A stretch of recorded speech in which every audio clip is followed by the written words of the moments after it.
विद्यार्थी मित्रांनो, आज आपण 7वीच्या वर्गातील जनरल सायन्स या विषयातील नंबर 3चं जे चॅप्टर आहे प्रॉपर्टीज ऑफ नॅचरल रिसोर्सेस, त्याच्यामध्ये आपण एअर, वॉटर अँड सॉईल या तिघांचा अभ्यास करणार आहेत.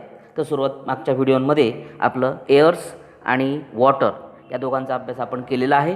या व्हिडिओमध्ये आपण प्रॉपर्टीज ऑफ सॉईल, लक्षात मृदा, त्याला आपण जमीन म्हणतो, तर मृदेचे गुणधर्म काय आहेत ते आपल्याला इथे पाहायचे आहेत.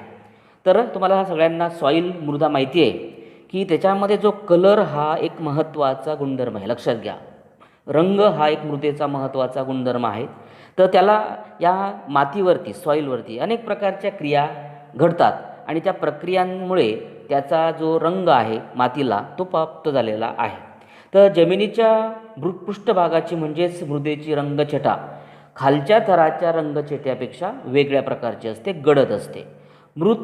ही जी मृदा असते त्याला आपण मृदा म्हणतो, माती, तर वेगवेगळ्या रंगाची असते. आपल्याला माहिती आहे की मृदेचे जे रंग आहेत ते अशा प्रकारचे आहेत की ब्लॅक आहे, रेड आहे, कॉपर आहे, येलो आणि ग्रे म्हणजे राखाडी.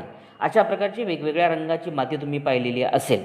तर मृदेचे रंग हे जमिनीच्या वर्गीकरण करण्याकरता खूप महत्त्वाचे आहेत मित्रांनो. तर जमिनीचे अनेक गुणधर्म दाखवण्यामध्ये अप्रत्यक्षपणे या रंगाचा उपयोग त्या ठिकाणी ठरत असतो. अशा प्रकारे मृदेच्या रंगावरून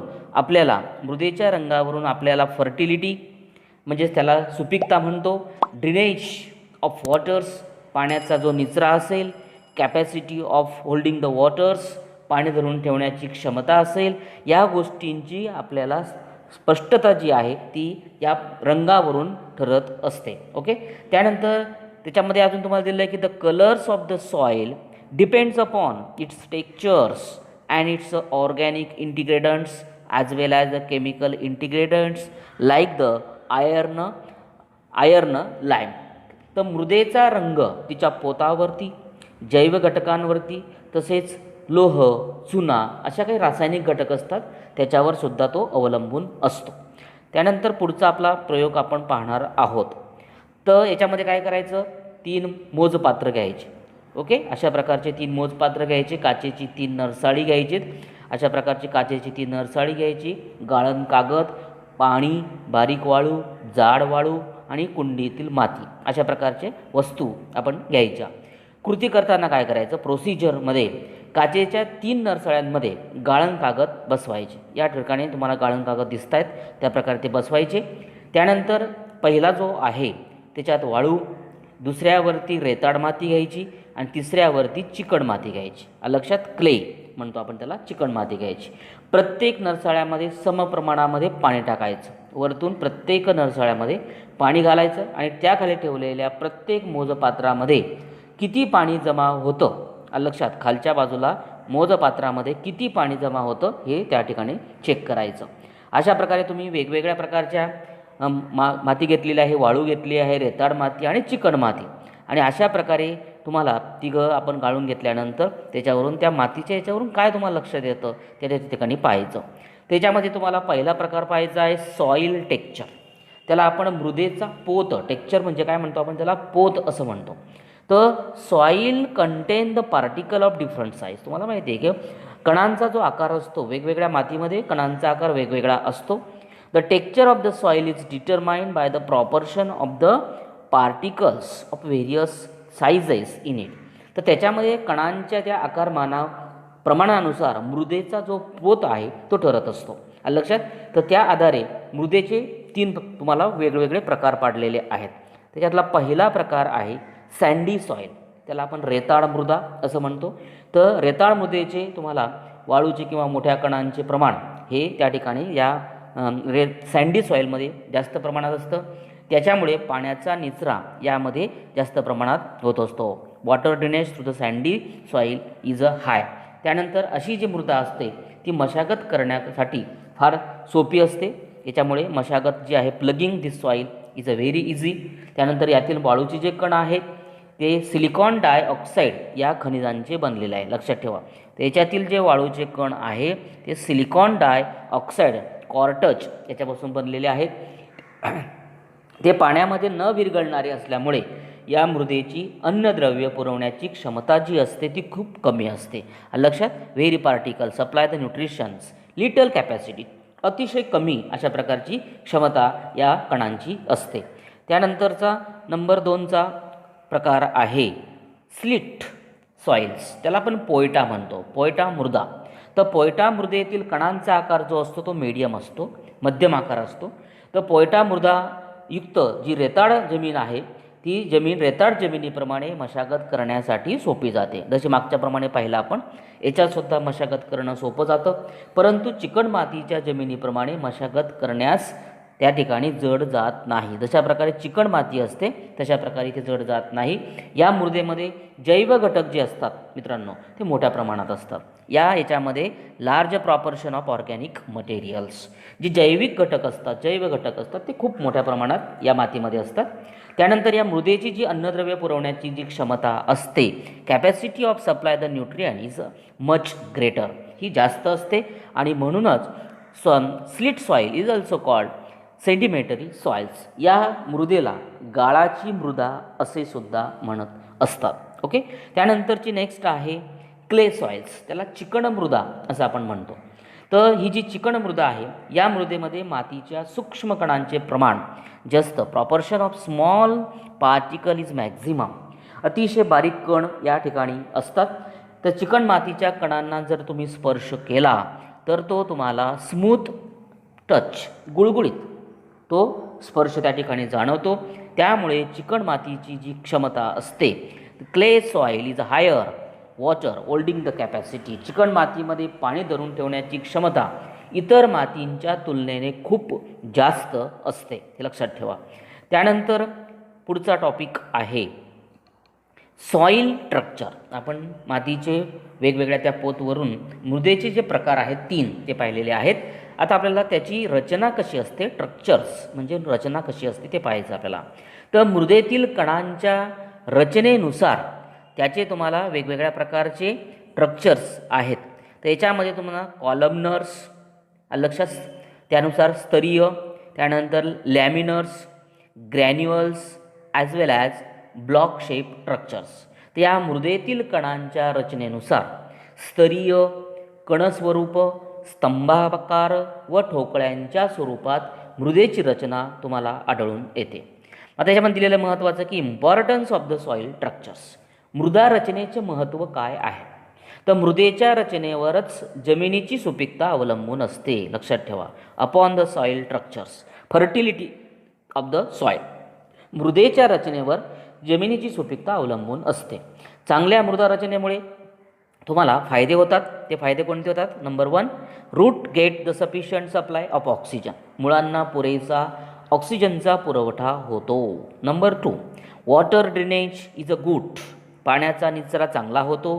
त्यामुळे therefore the roots of plant grows well, आणि त्याच्यामुळे वनस्पतींच्या मुळांची योग्य वाढ त्या ठिकाणी होत असते. हा त्याचा महत्त्वाचे जे इम्पॉर्टन्स आहेत सॉईल स्ट्रक्चरचे ते आपण पाहिलेले आहेत. त्यानंतरचा नेक्स्ट टॉपिक आहे युजेस ऑफ सॉईल, मृदेचे उपयोग काय आहेत ते आपल्याला पाहायचं आहे. त्याच्यामध्ये नंबर 1 दिलेला आहे प्लांट कन्झर्वेशन, वनस्पती संवर्धन.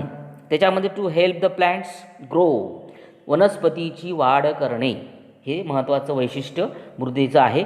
त्यानंतर 2 आहे वॉटर कन्झर्वेशन, त्याला आपण जलसंधारण असं म्हणत असतो. तर त्याच्यामध्ये तुम्हाला माहिती आहे की सॉईल होल्ड वॉटर्स, मृदा पाणी धरून ठेवते. यामुळे आपण जे बँड्स आहेत, लॅक्स आहे, as we can get water for use throughout the years, आपण मृदेची पाणी धरून ठेवण्याची क्षमता असते. यामुळे बंधारे, तळी या माध्यमातून पाण्याचा आपल्याला 12 महिने उपयोग करता येतो. त्यानंतरचं 3रं आहे प्लॅस्टिसिटी, अकार्यता असं आपण त्याला म्हणतो. तुम्हाला माहिती आहे की मातीला एक प्रकारे रिक्वायर्ड शेप, तुम्हाला हवा तसा आकार तुम्ही देऊ शकता. तर त्या मृदेच्या या गुणधर्माला, this property of soil is called as plasticity. Okay, की त्याला कोणताही आकार तुम्ही देऊ शकता.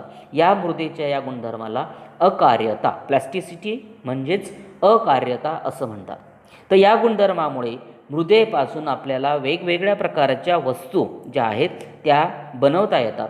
तर या वस्तूनंतर आपण भासतो लक्षामध्ये त्याच्यामध्ये तुम्हाला water storage, earthen pots, earthen lamps, idols, bricks लक्षात आणि articles made from the soils. तर या वस्तू आपण भाजल्यानंतर म्हणजे माठ आहे, राजण आहे, पणत्या आहेत, मूर्ती असतील, आयडॉल्स किंवा विटा असतील, या सगळ्यांचा उपयोग आपण भाजल्यानंतर करत असतो. त्यानंतर नेक्स्ट टॉपिक आहे सम युजफुल टाईप्स ऑफ सॉईल. उपयुक्त मृदेचे काही प्रकार आपल्याला पाहायचे आहेत. त्याच्यातला नंबर 1 दिलेला आहे चायना क्ले मीन्स केओलिन. त्याला आपण चिनी मृदा किंवा केओलिन असं आपण त्याला म्हणत असतो. तर ही पांढऱ्या रंगाची असते मित्रांनो. चायना केओलिन नावाची जी माती असते ती व्हाईट इन कलर्स, पांढऱ्या रंगाची असते. या मृदेपासून तुम्हाला जे आहेत क्रॅकरी आहे, कब्बशा आहेत, बाथरूम टाईल्स, स्नानगृहातील फरशा असतील, टँक टाक्या म्हणतो आपण, लॅबॉरेटरी ॲपरेटस, प्रयोगशाळेतील जी उपकरणं असतील, त्यानंतर मास्क जे आहेत, मुखवटे म्हणतो आपण, जार्स, त्यानंतर बरण्या ज्या आहेत, या अशा वेगवेगळ्या प्रकारच्या वस्तू आपण त्याच्यापासून बनवत असतो. त्यानंतर आहे शॅडो सॉइल्स, शाडूची मृदा. ही सुद्धा एक प्रकारे व्हिटिश इन कलर, पांढरट रंगाची असते. त्याच्यामुळे त्याचा वापर making the statue and idols, पुतळे आणि मूर्त्या बनवण्यासाठी त्याचा वापर केला जातो. त्यानंतर आहे टेराकोटा सॉइल्स, टेराकोटा मृदा. तर या मृदेपासून आपल्याला जे हिचा रंग महत्त्वाचा काय की soil is red colours. Terracotta ही जी माती असते तिचा रंग लाल रंगाचा असतो. तर त्याचा उपयोग तुम्हाला decorative articles and pots are used growing the plants made from this soil. तर या मृदेपासून तुम्हाला कुंड्या, सजावटीच्या काही वस्तू असतील त्या बनवल्या जातात. नंबर 4 दिलेला आहे मुलतानी सॉइल्स. त्याला आपण मुलतानी माती म्हणतो. तिचा वापर सॉइल्स यूज द कॉस्मॅटिक म्हणजे सौंदर्य प्रसाधनासाठी या मृदेचा वापर आपल्याला करता येतो. त्यानंतर जी चायना क्ले आहे, चिनी माती. तर ही चिनी जी माती आहे industrial made of the types kaolinite. तर केओलिनाइट या प्रकारचे एक औद्योगिक खनिज आहे.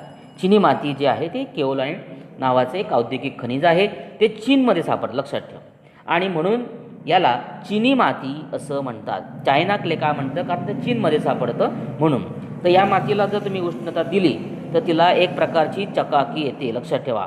आणि तसेच तिला काठिण्य म्हणजे हार्डनेस प्राप्त होतं. आणि म्हणून याचा वापर वेगवेगळ्या प्रकारची क्रॉकेरी म्हणजेच जी भांडी असतील ती बनवण्यासाठी तिचा वापर केला जातो.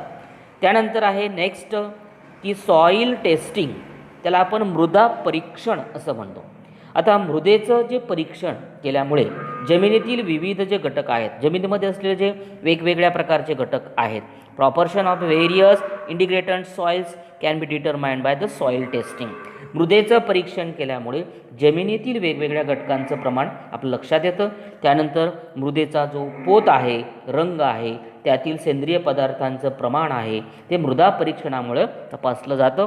टेस्टिंग केल्यामुळे आपल्याला soils examine for the colours, textures and proportion of organic matters. त्यानंतर मृदेमध्ये कोणत्या घटकाची कमतरता आहे ती दूर करण्यासाठी कोणते उपाय योजावेत ते ठरवण्यासाठी मृदा परीक्षण करावं लागतं. लक्षात त्याचं कारण तुम्हाला दिलेलं आहे की मृदा परीक्षण का करावं लागतं ते आपल्याला पाहिलेलं आहे.